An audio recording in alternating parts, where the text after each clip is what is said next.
السلام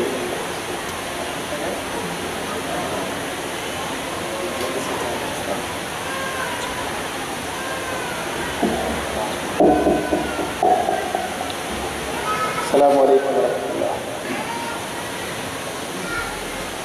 الحمدللہ ان الحمد للہ نحمده ونستعینه ونستغفره ونؤمن به ونتوکل علیہ ونعوذ باللہ من شرور انفسنا ومن سیئات اعمالنا من يهده الله فلا مضل له ومن يضلل فلا هادي له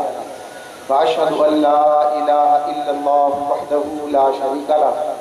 واشهد ان محمدا عبده ورسوله اعوذ بالله من الشیطان الرجیم بسم اللہ الرحمن الرحیم كل نفس ذائقة الموت وإنما توفون أجوركم يوم القيامة فمن زحزح عن النار وأدخل الجنة فقد فاز وما الحياة الدنيا إلا متاع الغرور۔ قال الله تعالى في مقام آخر لا يستوي أصحاب النار وأصحاب الجنة أصحاب الجنة هم الفائزون صدق الله العظيم۔ قرآن مجید کے یہ دو مقامات جو پچھلی گفتگو میں دونوں آیتیں آپ نے سماعت بھی کی ترجمے کے ساتھ۔ پہلی آیت سورہ آل عمران کی آیت نمبر 185 ہے اور دوسری آیت سورہ حشر کی آیت نمبر 20 کا ایک حصہ ہے۔ دونوں معروف آیتیں ہیں۔ پہلی آیت کا ترجمہ ہے ہر شخص کو موت کا مزہ چکھنا ہے اور تم سب اپنے پورے اجر قیامت کے دن پانے والے ہو۔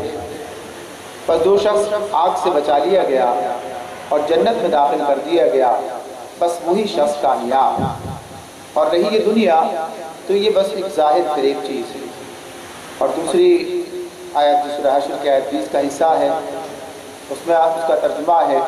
کہ جنت میں جانے والے اور دوزخ میں جانے والے یکساں نہیں ہو سکتے، جنت میں جانے والے ہی اصل میں کامیاب ہیں۔ تو ان دونوں آیتوں میں کامیابی کی بات کی گئی اور موضوع بھی کامیابی کی شرائط ہے۔ تو کامیابی کا تصور انسان کے ذہن میں کیا ہے، یہ ہے پہلا بنیادی سوال جو ان آیات میں اس کا جواب ہمارے سامنے آ جاتا ہے کہ اللہ رب العالمین یہ بات ہمارے سامنے رکھتے ہیں فَمَنْ زُحْزِحَ عَنِ النَّارِ وَأُدْخِلَ الْجَنَّةَ فَقَدْ فَاز،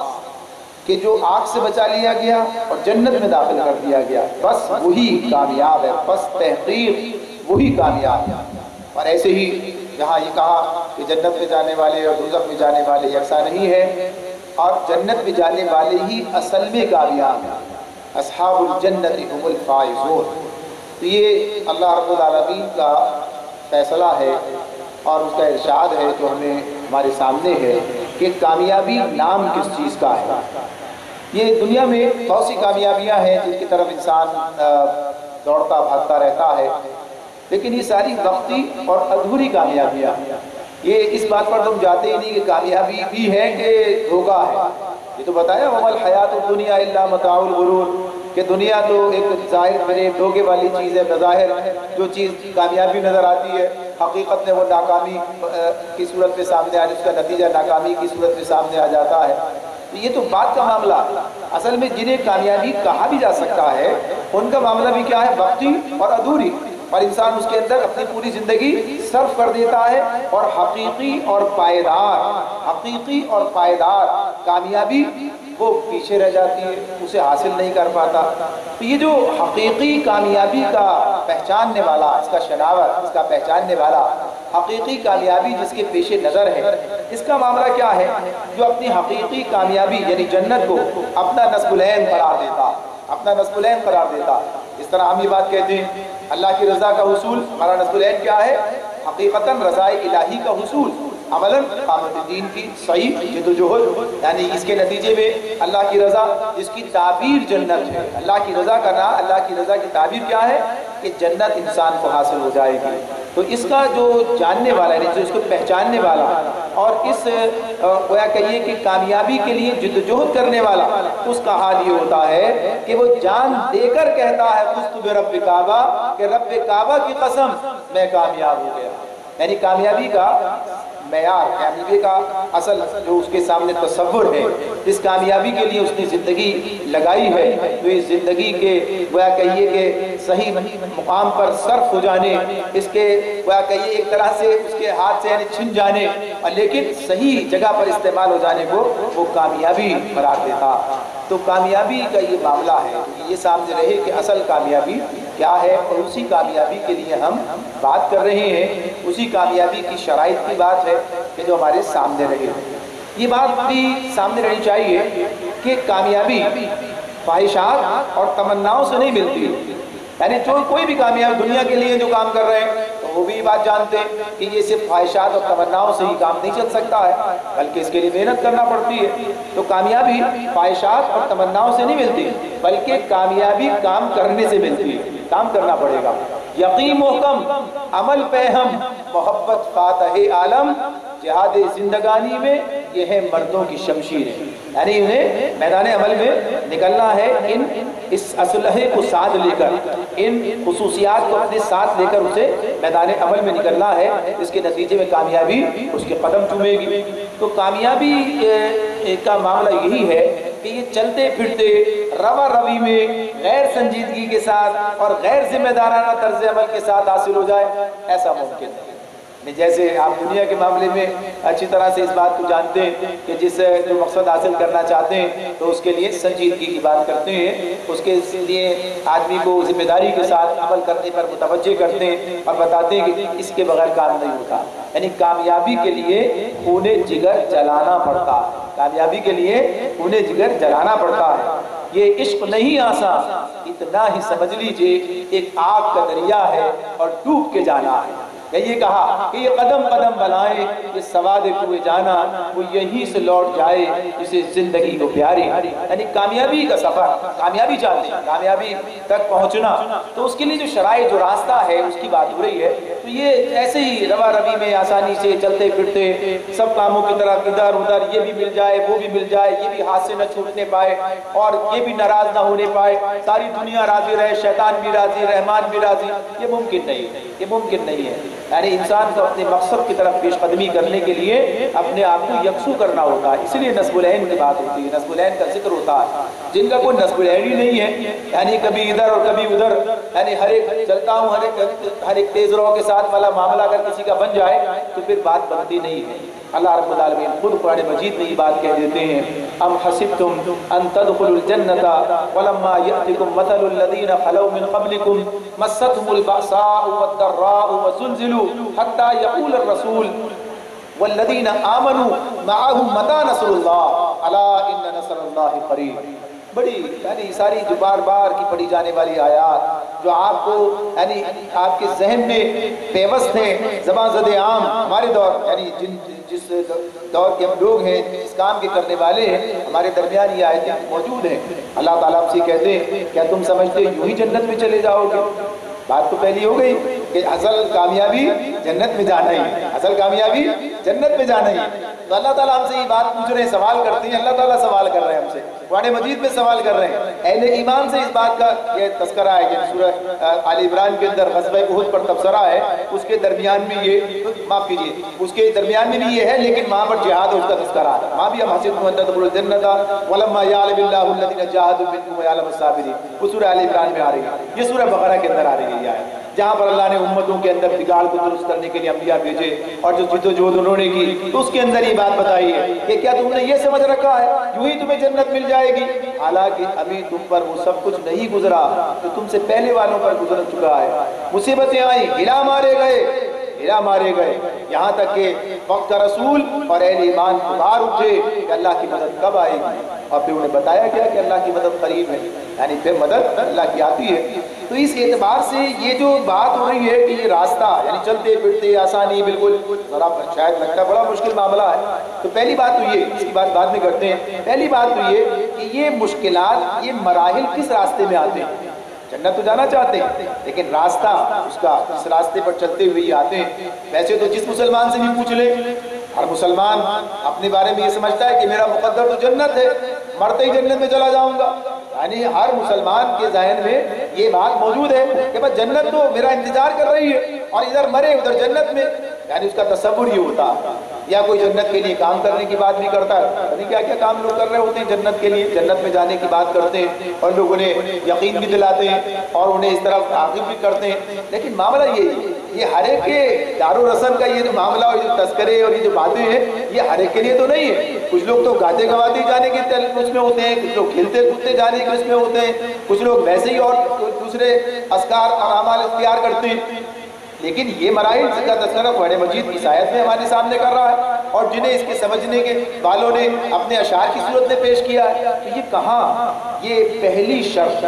شرط ہی اگر سامنے انسان کی ہوتی ہے اور وہ اسے اختیار کرتا ہے، اس پر چلتا ہے، تو یہ مسئلہ سامنے آتا ہے۔ وہ کیا ہے پہلی؟ فَمَن يَكْفُرْ بِالطَّاغُوتِ وَيُؤْمِن بِاللَّهِ فَمَن يَكْفُرْ بِالطَّاغُوتِ وَيُؤْمِن بِاللَّهِ۔ یہ سورۃ البقرہ کی آیت ہے ہمارے سامنے، آیت الکرسی کے معنی بعد یہ آیت آ جاتی ہے، فَمَن يَكْفُرْ بِالطَّاغُوتِ وَيُؤْمِن بِاللَّهِ فَقَدِ اسْتَمْسَكَ بِالْعُرْوَةِ الْوُثْقَىٰ لَا انفِصَامَ لَهَا وَاللَّهُ سَمِيعٌ عَلِيمٌ۔ دونوں باتیں اللہ نے ایک ساتھ جمع کر دی ہمارے لیے، کہا جس نے کفر کا طاغوت کا انکار کیا، طاغوت سے کفر کیا، یکفر بالطاغوت ویؤمن باللہ، اور اللہ پر ایمان لایا، یعنی دونوں چیزیں کفر اور ایمان کو جمع کیا ہے۔ اللہ رب العالمین نے کفر کس سے کہا؟ طاغوت سے کفر کرتا ہے، طاغوت کا انکار کرتا ہے اور اللہ پر ایمان لاتا ہے۔ تو اللہ آگے یہ بھی کہہ دیتے ہیں بس اس نے ایسا مضبوط سہارا تھام لیا جو کبھی ٹوٹنے والا نہیں ہے۔ تو یہ جو کام آدمی کرتا ہے کہ یکفر بالطاغوت اور ویؤمن باللہ، یہ کام، یہ راستہ جب اختیار کرتا ہے تو یہ طاغوت کا معاملہ یہ کوئی آسان نہیں ہے، یہ معاملہ یعنی یہ مشکل، یعنی آسان نہیں ہے اس معاملے میں اس بات کو اختیار کر لینا کہ طاغوت کی جو شکلیں ہیں ان شکلوں کو سمجھنا، دیکھنا، جاننا اور پھر ان کا انکار کرنا، کفر کرنا۔ اللہ نے کفر کا لفظ استعمال کیا، فَمَن يَكْفُرْ بِالطَّاغُوتِ۔ تو یہ جو جب اس کا یہ بات آتی ہے پھر جسے کہا اس طرح چومی گویم مسلمانم بلرزم، چومی گویم مسلمانم بلرزم کہ دانم مشکلات لا الہ را، لا الہ، لا الہ کیا ہے؟ انکار، کوئی الہ نہیں ہے، یکفر بالطاغوت یعنی کوئی الہ نہیں ہے۔ بعد میں اس کے بعد اللہ کا اقرار الا اللہ، سوائے اللہ کے، یعنی یہ جو انکار ہے، یہ جو خدائی کے دعوے دار ہیں، یہ جو خدا بن کر بیٹھے ہیں دنیا کے اندر، جو انسانوں پر اپنی حاکمیت ہی نہیں بلکہ اپنی خدائی قائم کرنا چاہتے ہیں، یعنی اس اعتبار سے دنیا کے جو خدا آپ کو دنیا میں نظر آتے ہیں اور انسانوں سے اسی بنیاد ان انسانوں سے کہ جنہوں نے ان کی خدائی کا انکار کر کے اور اس رب واحد کی غلامی اور خدائی کو قبول کیا ہے، ان کے مخالف ہیں، ان کے دشمن ہیں، ان کے ساتھ سارے معاملات ہیں۔ تو بنیادی طور پر اس بات کا انکار کر دینا، یہ بات، یہ جو نظریاتی کشمکش کی بات ہے وہ یہی ہے، یعنی یہ نظریہ کہ جس کے اندر سب کی خدائی کا انکار کیا ہے سوائے ایک اللہ رب العالمین کے، یہ جنم دیتا ہے اس راستے کو، اس کے نتیجے میں ان مراحل سے گزرنا پڑتا ہے۔ ہاں بعض اوقات یہ بھی ہوتا ہے انسان سے غلط فہمیاں انسان پڑ جاتا ہے، شیطان کو لگا ہی ہر ایک کے حسب حال وہ گویا کہیے کہ اپنا اسلحہ استعمال کرتا ہے، جو بیرونی طاقت کے اور باہر کے اس کے تو اپنا ہدف بناتے اندر بھی پیدا کر دیتا ہے، نفس کے اندر بھی پیدا ہو جاتے ہیں، یعنی وہاں بھی کچھ خواہشیں پوجنے آدمی پوجنا شروع کر دیتا ہے، انہیں بھی گویا کہیے کہ ان کا پجاری بن جاتا ہے۔ تو غرض یہ کہ یہ ایک مسلمان جو کہ اپنے عقل و ہوش کو استعمال کرتا ہے، جو نظریں کھلی رکھتا ہے اور اس پورے اس کے ساتھ جو ہے دیکھتا ہے کہاں کہاں طاغوت جو ہے موجود ہے، اس کا انکار اسے کرنا ہے۔ تو یہ کام جو ہے یہ طاغوت کا انکار ہے، یہ آسان نہیں ہے، چاہے اندر ہو چاہے باہر ہو، مگر مشکل بھی نہیں ہے۔ یہ آسان نہیں ہے، بات ہو رہی ہے ہمارے سامنے، لیکن یہ مشکل بھی نہیں ہے۔ اگر انسان فیصلہ کر لے، اگر انسان فیصلہ کر لے، عزم کر لے، حقیقی کامیابی کے تصور سے آشنا ہو جائے، اپنے حقیقی رب کی معرفت سے بہرہ مند ہو جائے، تو ہم دیکھتے ہیں قرآن مجید ہمارے سامنے نقشہ پیش کر دیتا ہے، تو مثالیں قرآن مجید ہمارے سامنے رکھتا ہے۔ آپ سمائی ذات البروج ادھر چلے جائیں یا ادھر آ جائیں اور معلوم ذرا قریب میں آ جائیں، موسیٰ علیہ السلام کے ساتھ جب مقابلہ کرایا فرعون نے جادوگروں کا مقابلہ کرایا، اور جب جادوگروں پر یہ حقیقت واضح ہو گئی، یہ حقیقت ان کے سامنے آ گئی کہ موسیٰ جادوگر نہیں ہے بلکہ اللہ کے پیغمبر ہیں، اللہ کے رسول ہیں، اور یہ اللہ کا پیغام ہے، اور اپنے رب پر وہ ایمان لیا، یعنی قرآن مجید بات ہمارے سامنے رکھتا ہے۔ اور ایمان لانے کے بعد جو معاملہ سامنے آتا ہے کہ ذرا دیر پہلے جو جادوگر یعنی اپنے خود فرعون کو اس کا اقبال بلند ہو اور اس کے لیے ساری باتیں کر رہے تھے، اپنے رب کو پہچان کر ذرا دیر پہلے یعنی جن کا یہ حال تھا، اب وہ اپنے رب کو پہچان کر اور اپنے رب کو مان کر فرعون جیسے طاغوت کا انکار کرنے کے لیے آمادہ ہو گئے، اس کی خودی کو اس سے ٹکرانے، اسے چیلنج کرنے پر آمادہ ہو گئے۔ یعنی انہیں انقرار کر دیا، اعلان کر دیا کہ انہیں اپنے موسیٰ علیہ السلام پر بھی ایمان لائے، اس کے رب پر بھی ایمان لائے۔ اور پھر جو صورتحال ہے وہ ہمارے سامنے آتی ہے کہ پھر اس موقع پر جو فرعون نے اپنے ساری بازی کو ہرتے ہوئے دیکھا اور پھر جو حربہ اس نے استعمال کیا، جو دھمکی انہیں دی کہ ہاتھ پیر مخالف سنتوں سے کٹواؤں گا اور سولی چڑھا دوں گا، یعنی جو کسی کے بس میں زیادہ سے زیادہ سزا دینا اس وقت ہو سکتی تھی، اس نے یہ کام کا، اس نے دعویٰ کیا اس کا۔ اور فرعون ایسا شخص تھا کہ جو اپنے دعوے کو پورا کرنے کی طاقت اس وقت رکھتا تھا، یعنی جو سلطنت ہے، جو معاملات اس کے والے سے، یہ بات اپنی جگہ، لیکن انہوں نے اس کے جواب میں کیا کہا؟ انہوں نے جواب میں یہ کہا کہ یہ ایمان جو اب حاصل ہو گیا ہے، اس ایمان پر جان قربان کی جا سکتی ہے، لیکن اس جان کو بچانے کے لیے اس ایمان کو قربان نہیں کیا جا سکتا۔ تو یہ بات انسان کے لیے بہت آسان ہو جاتی ہے اگر اسے واقعی ایمان کی مٹھاس حاصل ہو جائے، اگر واقعی وہ اپنے رب کو پہچان لے، اگر وہ زندگی کی حقیقت سے آشنا ہو جائے، اگر کامیابی اس کی نظر میں واضح ہو جائے اور اس کامیابی تک پہنچنے کا اس کے اندر شوق پیدا ہو جائے، تو پھر یہ مراحل بھی ہمارے سامنے آتے ہیں اور انتہائی آسان ہو جاتے ہیں۔ یعنی پھر یہ معاملہ اس اعتبار سے نہیں رہتا کہ انسان سوچے تو بڑا مشکل راستہ ہے، کون چلے گا اس پر، یعنی سوچتے سوچتے ہی زندگی گزر جاتی ہے، ایسا نہیں ہوتا۔ لمحوں کے اندر فیصلے ہوتے ہیں اور پھر اس کے نتائج میں اس طرح سامنے آتے ہیں کہ آج بھی ہم ان کا تذکرہ اس انداز سے کر رہے ہیں۔ تو جہاں تک کامیابی کی شرائط کا تعلق ہے، پہلی شرط یہی ہے کہ مومن کو اپنے ایمان کا حقیقی شعور حاصل ہو، یعنی یہی کلمہ لا الہ الا اللہ، یہ جو بات ہے ہمیں یکفر بالطاغوت ویؤمن باللہ کہہ کے اللہ نے اس کا ذکر کیا ہے، یہ کفر سے طاغوت سے جو کفر کرنا اور اللہ پر ایمان لانا، اسی کا نام لا الہ الا اللہ ہے۔ یہ لا الہ الا اللہ کو یوں ہی افضل الذکر نہیں کہہ دیا گیا، آپ تو ساری دنیا جانتی ہے نا، وید کہتے ہیں لا الہ الا اللہ افضل الذکر ہے، یہ سب سے وزنی بات ہے، بے شک یہ میزان کو بڑھ دینے والا، لیکن کب؟ جب یہ بشرط یہ کہ سوچ سمجھ کر اور پورے شعور و عزم کے ساتھ کہا جائے،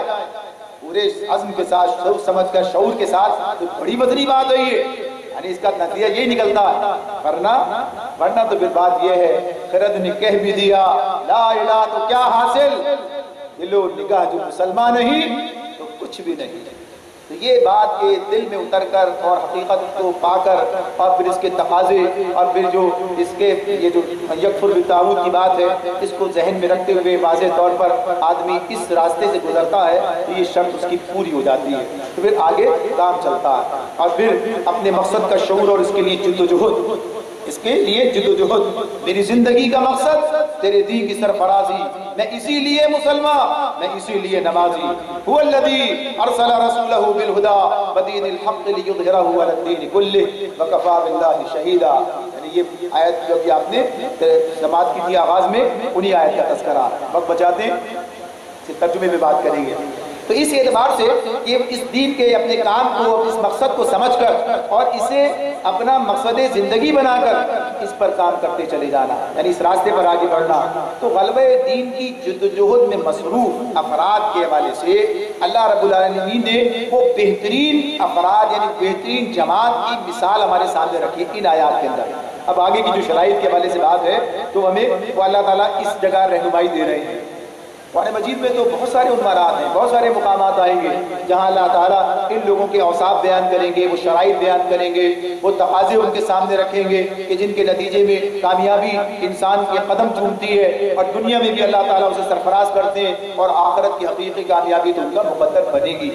تو یہاں اللہ رب العالمین اس کامیاب جماعت کے اوصاف بیان کر رہے ہیں، اس کامیاب جماعت کے اوصاف بیان کر رہے ہیں کہ جن کے قائد خود نبی اکرم صلی اللہ علیہ وآلہ وسلم ہیں۔ تو پہلے تو کام بتا دیا اس کے بارے میں، واللہ کی ذات اس نے اپنے رسول کو ہدایت اور دین حق کے ساتھ بھیجا ہے تاکہ اسے تمام ادیان پر غالب کر دے،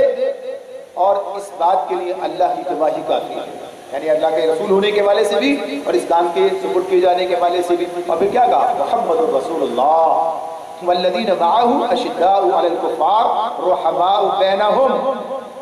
اب یہ اس جماعت کے اوصاف یعنی محمد صلی اللہ علیہ وسلم کا نام لے کر اللہ رب العالمین نے بات ہمارے سامنے رکھی ہے، صحابہ کرام کا ذکر کر کے بات ہمارے سامنے رکھی ہے. وہ لوگ جو حقیقی رہنما ہیں، یعنی ہم اپنے آپ کو اپنے بارے میں کیا کہتے ہیں؟ ہم اسی سلسلے کی ایک کڑی ہیں، وہی تسلسل، وہی نبی کرم صلی اللہ علیہ وسلم نے جو اقامت دین کی تحریک برپا کی ہے، جو مشن آپ کا تھا اور جسے آپ پورا کر کے گئے اور جو کام امت کے حوالے کر کے گئے، ہم اسی کام کو لے کے کھڑے ہوئے، اسی سلسلے کی کڑی. تو اس کو اسی سے مناسبت ہے، وہیں سے رہنمائی ہے اور وہی ہمارے لیے رہنما کی حیثیت رکھتے ہیں. تو اس اعتبار سے جب انسان ادھر دیکھتا ہے، اللہ نے وہ مثالیں ہمارے سامنے رکھ دی ہیں. تو بہترین اور اعلیٰ ترین جماعت کا اوصاف یہ اس مقام پر ہمارے لیے اللہ نے رکھے کہ ان شرائط کو پورا کرو اور دنیا و آخرت دونوں میں کامیابی حاصل کر لو. ان شرائط کو پورا کرو، دنیا اور آخرت دونوں میں کامیابی حاصل کرو. تو اللہ تعالیٰ کیا کہہ رہے ہیں ان کے بارے میں؟ کام کی بات کو بات سامنے آ گئی، شعور کی بات آ گئی، کل پرسوں تھوڑی سی بات اور اس پر آئی گی کام کے حوالے سے. تو اس میں جو اللہ تعالیٰ کہتے ہیں یہاں پر ان کے بارے میں، ان کے اوصاف جو بیان کرنے شروع کیے، محمد الرسول اللہ والذین معہ اشداء علی الکفار رحماء بینہم. یہ جو اشداء علی الکفار، یہ جو بات کی اللہ تعالیٰ نے، یہ جو رحماء بینہم کی بات کی اللہ رب العالمین نے، تو اس میں یہ کیا ہے؟ یعنی جو بات اس میں بیان کی جا رہی ہے، ہمیں بتائی جا رہی ہے کہ یہ کافروں پر شدید ہیں اور آپس میں رحیم ہیں. یعنی آپس کے تعلقات اور اللہ کے دشمنوں کے ساتھ معاملات، آپس کے تعلقات اور اللہ کے دشمنوں کے ساتھ معاملات. یعنی اس معاملے میں اس حوالے سے ہمیں دیکھنے اور سوچنے کی ضرورت ہے. یعنی اس معاملے میں ہمیں دیکھنے اور سوچنے کی ضرورت ہے کہ یہ کیا معاملات ہیں. ورنہ وہ تو آپ دیکھ ہی رہے ہیں، یعنی کس طریقے سے گمراہی پھیلائی جا رہی ہے، کس طریقے سے یہ بات کہی جا رہی ہے. اب اتنا وقت تو نہیں اس کی تفصیل میں جائیں. یعنی وہ جو ابھی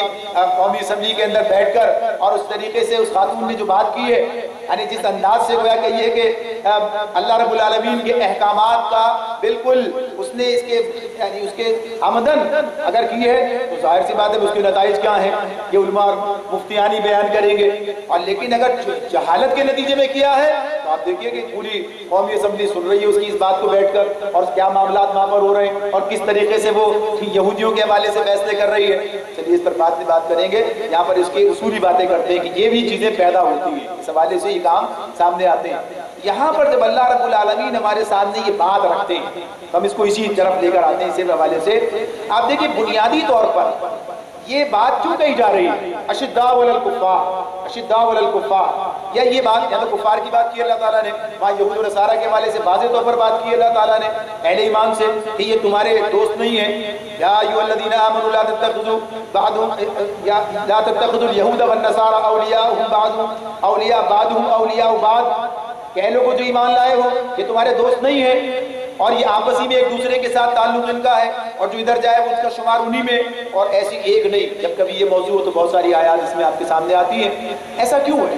سب اللہ کے بندے ہیں، بات اس میں کوئی شک نہیں ہے. جو انسانیت کی بات کرتے ہیں اسلام سے بڑھ کر انسانیت کی بات تو کوئی نہیں کرتا. اللہ تعالیٰ تو کہتے ہیں کہ یہ سارے کے سارے ایک آدم کی اولاد ہیں، یہ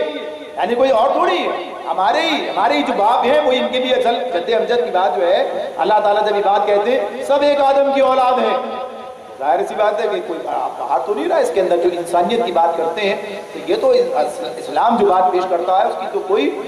یہ متبادل چیز ہی موجود نہیں ہے، کوئی نظریہ ہی موجود نہیں ہے. اس کے باوجود جب وہ یہ بات کہتا ہے تو کیوں کہتا ہے؟ اور اللہ کے بندے بھی یہ سارے کے سارے، انہیں بھی اللہ ہی نے پیدا کیا ہے، کسی اور نے پیدا نہیں کیا ہے. یعنی یہ بھی اللہ ہی کے بندے چاہے باقی بندے ہوں. تو یہ اپنی جگہ پر ایک بات حقیقت ہے کہ یہ بات اللہ نے بیان کی. پھر کیوں کی؟ بنیادی طور پر مسلمان کون ہے، مسلمان کون ہے اور اس کے مقابلے میں کافر کون ہے. یعنی اللہ تعالیٰ سورۃ تغابن میں کہتے ہیں نا ہم نے پیدا کیا خلق منکم کافر و منکم مومن، اب تم میں سے کوئی کافر ہے کوئی مومن ہے. یہ جو تقسیم ہے مومن اور کافر کی تو بنیادی طور پر ایک اپنے رب کا ماننے والا، اس کا وفادار، وہ جو بات کہہ رہے تھے نا ابھی دین کے سپاہی یعنی اللہ کے سپاہی، مثلا اللہ کے سپاہی حزب اللہ، یعنی اس کی بات ہوئی ہے. تو یہ اس معاملے میں یہ بات ہمارے سامنے رہنی چاہیے کہ کچھ لوگوں نے یہ اختیار کر لیا، تسلیم کر لیا. اب ان کے پیش نظر کیا ہے ان کے پیش نظر یہ ہے کہ اللہ کے دین کو غالب کرنے کی جدوجہد کرنی ہے اسی طرح جس طرح کہ اللہ کے رسول صلی اللہ علیہ وآلہ وسلم نے کی، اور یہ کام اللہ نے ان کے حوالے کیا اور ان کے بعد ان کی اس امت کے حوالے کر دیا۔ کام انہیں کرنا ہے، اب ایک کام ہم کرنا چاہتے ہیں۔ اب اس کے مقابلے میں ایک دوسرا گروہ ہے جو اللہ کا انکار کرتا ہے یا اللہ کے ساتھ شرک کرتا ہے، جو اللہ کے دین کا دشمن اس اعتبار سے ہے کہ وہ اس دین کو مغلوب کرنا چاہتا ہے اور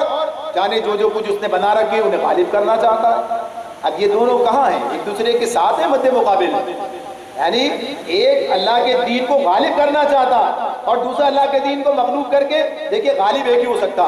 غالب جب ہوگا تو یہ نہیں آپ بھی غالب میں بھی غالب، ایسا نہیں ہوتا۔ غالب کا مطلب کیا ہے؟ ایک غالب ہے باقی مغلوب ہے۔ اللہ تعالیٰ یہ بات کہہ رہے ہیں لیظہرہ علی الدین کلہ،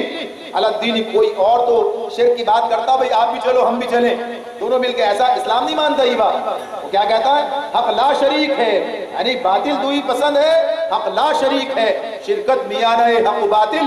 نہ کر قبول۔ تو ہمارا معاملہ کیا ہے؟ ہم تو کہتے ہیں بھائی کوئی نہیں، صرف ایک اللہ، اللہ اکبر، فمن یکفر بالطاغوت، یہ بات ہمارے سامنے اللہ نے رکھ دی، یعنی ہم تو طاغوت سے کفر کرنے والے ہیں، اور جو خود طاغوت ہوں پھر ان کے ساتھ ہمارا معاملہ کیا بنے گا؟ دوستی کا معاملہ بنے گا، یعنی ہمارا ان کا ایجنڈا ایک ہو سکتا ہے، ہمارا ان کا راستہ ایک ہو سکتا ہے، ہمارے ان کے اہداف ایک ہو سکتے ہیں۔ انسانیت کی بنیاد پر جو چیزیں وہ اپنی جگہ الگ ہیں، یعنی انسانیت کی بنیاد پر، انسان ہونے کی بنیاد پر انہیں عذاب جہنم سے بچانے کی کوشش کرنا بھی ہماری ذمہ داری ہے، ہم پر ہی فرض عائد ہوتا ہے، اللہ کا پیغام بھی پہنچائیں، خیر خواہی بھی کریں ان کے ساتھ میں، لیکن ان کے ساتھ مل کر اللہ کے دشمن نہ بن جائیں، یعنی شیطان کے ساتھی نہ بن جائیں۔ یعنی اس معاملے میں یہ بات بالکل واضح اللہ نے ہمارے سامنے رکھ دی، ان کا ہدف اور ہے، ان کا راستہ اور ہے، ان کا کام اور ہے، اور جو ہمارے مد مقابل ہے وہ اس دین کو غالب کرنا چاہتے ہیں، اس دین کو ہم مغلوب کرنا چاہتے ہیں۔ تو یہ آپس میں کیسے یہ جو ہے تعلق بن سکتا ہے؟ تو بنیادی طور پر اپنے مقصد میں آدمی جتنا زیادہ اس سے ساتھ کمٹمنٹ اس کا ہوتا ہے، جتنا اس پہ سنجیدہ ہوتا ہے، جتنا اس سے وابستہ ہوتا ہے، تو دوسری چیزیں جو اس کے مد مقابل ہیں، جو اس کو خراب کرنے والی ہیں، اتنا ہی ظاہر سی بات ہے کہ اس کے معاملے میں شدید ہو جاتا ہے وہ۔ یہ بات ہے نا۔ اب اگر ہم کہیں کہ شیطان سے بھی اپنی دوستی ہونی چاہیے، تو شیطان تو ہمیں جہنم کی طرف لے کے جانا چاہتا، تو اس کے ساتھ ہماری دشمنی ہے۔ اللہ رب العالمین کیا کہتے ہیں؟ اِنَّهُ لَكُمْ عَدُوٌّ مُبِينٌ، یہ تمہارا کھلا دشمن ہے۔ تو اس اعتبار سے یہ بات ہے، ورنہ کوئی اور بات نہیں۔ اللہ تعالیٰ کو قرآن مجید میں کہتے ہیں، یعنی یہی مضمون چل جاتا ہے آگے، سارا کا سارا جا رہا ہے کہ اللہ تعالیٰ قرآن مجید میں یہ بات کہتے ہیں کہ اگر تمہارے باپ اور تمہارے بیٹے اور تمہارے بھائی اگر اللہ کے مقاتلین کے مقابلے میں، اللہ کے مقابلے میں، اور یہ اس کو عزیز رکھتے ہیں، کفر کو عزیز رکھتے ہیں، تو پھر یہ تمہارے دوست نہیں ہو سکتے۔ یعنی اللہ تعالیٰ وہاں ان کے بارے میں کہہ دیتے ہیں، آباؤہم و ابناؤہم و اخوانہم اولیاء ان استحبوا الکفر علی الایمان۔ یعنی اس معاملے میں سورہ توبہ میں اللہ تعالیٰ نے باپ بیٹے بھائی کی بات کر دی ہے، کسی اور کی کیا بات ہے؟ تو یہ دین تو ایک اپنا مزاج رکھتا ہے، اپنا ایک مقصد رکھتا ہے، اور جو لوگ اس کے ساتھ وابستہ ہوتے ہیں انہیں اس راستے پر کامیابی کے چلانا چاہتا ہے۔ تو کامیابی کے راستے پر چلنے کے لیے اگر کوئی ناکامی ہمارا قدم تھامے، ہمارے پیر پکڑ لے، یعنی ہمارے قدموں کی زنجیر بن جائے، تو ہم اسے کاٹ کے پھینکیں گے، اس کے ساتھ تو نہیں چلے جائیں گے۔ تو اس اعتبار سے اشداء علی الکفار کا مقصد جو ہے اس کو ہمیں اپنے سامنے رکھنا چاہیے، اور اس بات کو لوگوں کو سمجھا۔ جو لوگ اس بات کو نہیں سمجھتے ہیں اور سوچتے ہیں کیا کر رہے ہیں خواہ خواہ، یہ ان کے بعد پیچھے لگے ہوئے ہیں، ان کو دشمن قرار دے دیا ہے، قرآن میں دے دیا، لکھ دیا، بیان کرتے ہیں، اس لیے کرتے ہیں، بتاتے ہیں کہ یہ مقصد ہمارا ہے، یہ مقصد ان کا ہے۔ اگر اپنے مقصد سے وابستگی ہے، ظاہر سی بات ہے ان کے ساتھ دوستی نہیں نبھ سکتی اس انداز کی۔ تو بنیادی مسئلہ یہ ہے کہ آج ہمارے ساتھیوں یعنی مسلمانوں کے اور امت کے بڑے حصے کے اندر دین کا یہ شعور ہی موجود نہیں ہے کہ ہاں یہ غالب کرنے کا مسئلہ ہے، یعنی یہ بات جو ہے وہ بات اس طرح موجود ہی نہیں ہے۔ تو یہاں پر اللہ رب العالمین یہ بات ہمارے سامنے رکھ دیتے ہیں کہ یہ اشداء علی الکفار، اور پھر اس کے بعد کیا کہتے ہیں؟ رحماء بینہم، آپس میں رحیم ہے۔ یعنی اب اس اجتماعیت کا جو مظہر ہمارے سامنے ہے، اللہ تعالیٰ جو اس کی خوبی ہمارے سامنے بیان کر رہے ہیں، یعنی یہ اپنی مثال آپ ہے۔ اس کو بھی اللہ نے ایک جگہ نہیں بیان کیا، اللہ جگہ کئی مقامات پر اس بات کو ہمارے سامنے رکھتے ہیں کہ اب جو کسی اجتماعیت سے وابستہ افراد ہیں، ان کا آپس کا تعلق کس نوعیت کا ہونا چاہیے، یہ آپس میں کتنے شیر و شکر ہونے چاہیے، یہ باہم ایک دوسرے کے ساتھ کس طرح وابستہ ہونے چاہیے، یہ کیسے ایک سیسا ملائی ہوئی دیوار انہیں بننا چاہیے، یہ کیسے ایک جسم و جاں بننے چاہیے۔ یعنی امت کے حوالے سے تو بڑی تفصیلات آپ کو ملیں گی، یعنی باہمی تعلقات کے حوالے سے بات ملے گی، لیکن جو اجتماعیت ہے، اس اجتماعیت کے حوالے سے اللہ رب العالمین جو باتیں ہمارے سامنے بیان کرتے ہیں، چاہے سورہ آل عمران میں چلے جائیں، وہاں جہاں اللہ تعالیٰ کہتے ہیں کہ یہ اللہ اس نے اپنے بنعمتہ ہی اخوانا، اپنی نعمت سے تمہیں بھائی بھائی بنا دیا، یعنی اوس و حضرت کا وہ سارا معاملہ ختم کر کے یعنی بھائی بھائی بنائے اس دین کی بنیاد پر، اس نعمت بنعمتہ ہی اخوانا۔ بھائی بھائی بنے بغیر یہ کام ہو ہی نہیں سکتا، یہ اجتماعیت چل ہی نہیں سکتی، جنت کے راستے پر پیش قدمی کی ہی نہیں جا سکتی۔ شرائط ہے نا، یہ کامیابی کی شرائط، جنت پہ جانا ہے تو ظاہر سی بات ہے بھائیوں کی کمزوریوں کو بھی گوارا کرنا پڑتا ہے، بھائیوں کے ساتھ انسان جو قربانی اور اثار کا معاملہ بھی کرتا ہے، بھائی کی محبت دل میں کتنا جوش مارتی ہے، یہ بات ہمارے سامنے، اور اس کا معاملہ بھی اسی طرح ہے۔ ساری چیزوں کا ماحصل جب ہمارے سامنے آتا ہے کہ جتنا آدمی اللہ سے وابستہ ہوتا ہے، اللہ کے دین سے وابستہ ہوتا ہے، یہ چیز کے اندر آگے بڑھتی چلی جاتی ہے۔ اللہ تعالیٰ سورہ انفال کے اندر نبی اکرم صلی اللہ علیہ وآلہ وسلم کو مخاطب کر کے یہ بات کہتے ہیں کہ اگر آپ دنیا بھر کی ساری روئے زمین کی ساری دولت بھی خرچ کر ڈالتے تو ان کے دلوں میں الفت پیدا نہیں کر سکتے۔ یہ اللہ ہی ہے، یہ اللہ ہی ہے جس نے ان کے دلوں میں آپس میں ایک دوسرے کے لیے الفت پیدا کر دی ہے۔ تو اللہ تعالیٰ نے یہ جو نظام ہمارے سامنے رکھا ہے، اس میں عام طور پر کوئی فوق الفطری معجزاتی انداز جو ہے وہ اختیار نہیں کیا، یعنی جتنی پوری تحریک ہے نبی کرم صلی اللہ علیہ وسلم کی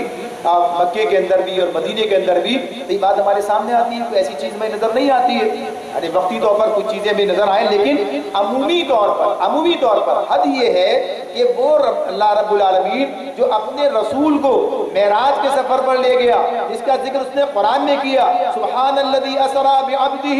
لیلا من المسجد الحرام الى المسجد الاقصی، یعنی کہا پاک ہے وہ ذات جو اپنے رب بندے کو لے گیا راتوں رات مسجد حرام سے اور مسجد اقصی دور کی اس مسجد تک، معراج کا ذکر ہے۔ تو اسی میں یہ بات ہمارے سامنے آتی ہے کہ ایک طرف یہ بات ہے، لیکن یہ تو اللہ کے رسول کا ایک خصوصی ذاتی معاملہ، رسول کی حیثیت سے اللہ نے ان کے ساتھ معاملہ کیا تھا، ورنہ جب یہ جدوجہد کے مراحل ہے، مکے سے نکل کر مدینے جانا ہے، ہجرت کرنی ہے، تو اللہ نے یہ تو نہیں کیا کہ مکے سے آپ کو اٹھاتے مدینے پہنچا دیتے، بات ختم، فیصلہ ہو گیا ہے، یعنی یہ فیصلہ ہو گیا ہے کہ آپ مکے سے جائیں گے اور مدینے چلے جائیں گے، یا چلو ٹھیک ہے دنیا کی نظروں سے بھی اوجھل کر کے کام کر دیا جاتا، ایسا نہیں کیا گیا، بلکہ اسی طرح سے جس طریقے سے سب نے ہجرت کی تھی وہی، اور جتنی دشمنی آپ کے ساتھ تھی اور جتنا آپ کا پیچھا کیا گیا اور جتنا آپ کو تلاش کرنے کے لیے سارا مکہ سرگرم ہو گیا تھا، ہمارے سامنے نا سارے سور میں جا کے ٹھہر گئے تھے، یعنی وہی تمام حالات، وہی تمام چیزیں۔ تو اس کا مطلب کیا ہے، کیا بات عرض کرنا چاہتا ہوں، یہ عرض کرنا چاہتا ہوں کہ اللہ تعالیٰ نے کوئی کام ایسے عام طور پر نہیں کیا جب کہ بھئی یہ تو اللہ نے بس یہ تو اللہ کی قدرت سے اور اللہ کی قدرت سے بھی کام ہوتے ہیں، اس کی قدرت ہی اصل چیز ہے، لیکن وہ اس کے لیے طریقہ وہ یہ اختیار کرتا ہے جو اس نے بتایا ہے۔ تو یہاں بھی یہ جو محبت اس نے پیدا کی ہے، بات میں عرض کرنا چاہتا ہوں کیا ہے کہ یہ کوئی اللہ نے اپنے کسی حکم سے، اپنے حکم کن سے ایسا کام نہیں کر دیا کہ اللہ کا حکم ہے اور بس ہو جائے، اللہ جب کوئی کام کرنا چاہتا ہے کہتا ہو جائے اور ہو جاتا ہے، جیسے کہا اللہ نے عیسیٰ علیہ السلام کی پیدائش کے معاملے میں